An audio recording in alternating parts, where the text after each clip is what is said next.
नमस्कार दोस्तों, इनॉकमेंट पर आप सभी का स्वागत है। इस वीडियो में हम देखने वाले हैं डिविडेंड और डिविडेंड यील्ड के बारे में।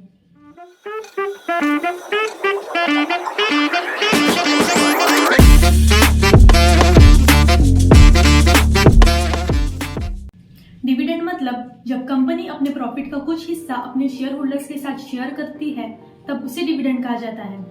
Most of the time company अपने नेट प्रॉफिट पर डिविडेंड देती है। नेट प्रॉफिट मतलब टोटल रेवेन्यू में से जब इंटरेस्ट, टैक्स और अदर एक्सपेंस डिडक्ट करने के बाद जो अमाउंट बचती है उसे नेट प्रॉफिट कहा जाता है। इसका फॉर्मूला है net profit is equals to total revenue minus total expense. Company अपने शेयर होल्डर्स को दो प्रकार से डिविडेंड दे सकती है, एक तो कैश पेमेंट करके या फिर एडिशनल शेयर देके। कैश पेमेंट में जब कंपनी डिविडेंड देती है तब वो शेयर होल्डर के डायरेक्टली बैंक अकाउंट में डिपॉजिट हो जाता है। शेयर होल्डर्स को डिविडेंड देना या नहीं देना ये कंपनी के बोर्ड ऑफ डायरेक्टर डिसाइड करते हैं। मोस्ट ऑफ द टाइम वही कंपनी डिविडेंड देती है जो कंपनी बड़ी और मैच्योर हो गई है।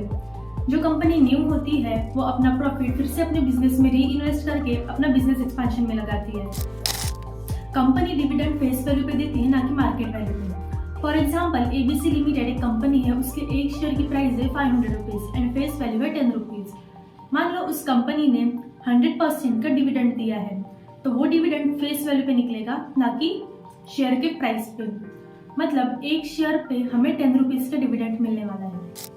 मेनली टू टाइप्स के डिविडेंड होते हैं, final dividend and interim dividend. Interim dividend मतलब ये फाइनेंशियल ईयर एंड होने से पहले कभी भी दिया जा सकता है। फाइनल डिविडेंड फाइनेंशियल ईयर के एंडिंग में ही दिया जाता है। सिर्फ जो कंपनी लगातार डिविडेंड देती है इसका मतलब है कि वो कंपनी फाइनेंशियली बहुत स्ट्रांग है। जो कंपनी प्रॉफिट में होती है सिर्फ वही कंपनी डिविडेंड देती है। लॉस मेकिंग कंपनी कभी डिविडेंड नहीं दे सकती। डिविडेंड यील्ड से हमें समझता है कि कंपनी अपने शेयर के मार्केट प्राइस के हिसाब से कितना डिविडेंड देती है। डिविडेंड यील्ड का यूज डिविडेंड कंपेयर करने के लिए होता है कि कौन सी कंपनी ज्यादा डिविडेंड देती है और कौन सी कंपनी कम डिविडेंड देती है। डिविडेंड यील्ड का फॉर्मूला है dividend per share upon market price पर शेयर इंटू 100। फॉर एग्जाम्पल दो कंपनी है एबीसी एंड XYZ। एबीसी के एक शेयर की प्राइस है 500 रुपीज एंड डिविडेंड है 10 रुपीज। यहाँ पर हम फॉर्मूला यूज करेंगे 10/500 इंटू 100। यहाँ पर हमें डिविडेंड यील्ड मिला है 2% का। एंड सेकंड है XYZ कंपनी, इसके एक शेयर की प्राइस है 1000 रुपीज एंड डिविडेंड है 10 रुपीज का। तो 10/1000 इंटू 100। यहाँ पर हमें डिविडेंड यील्ड मिला है 1% का।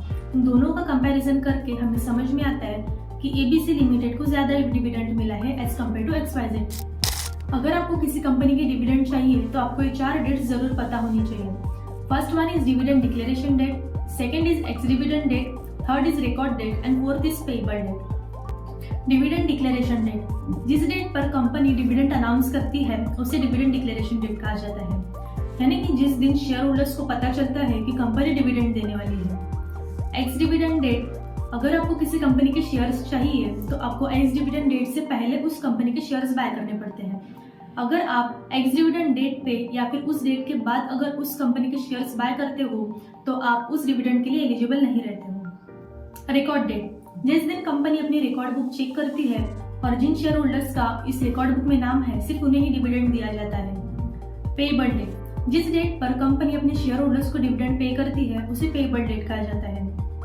अगर आपको ये वीडियो इन्फॉर्मेटिव लगी तो like, share and subscribe to my channel.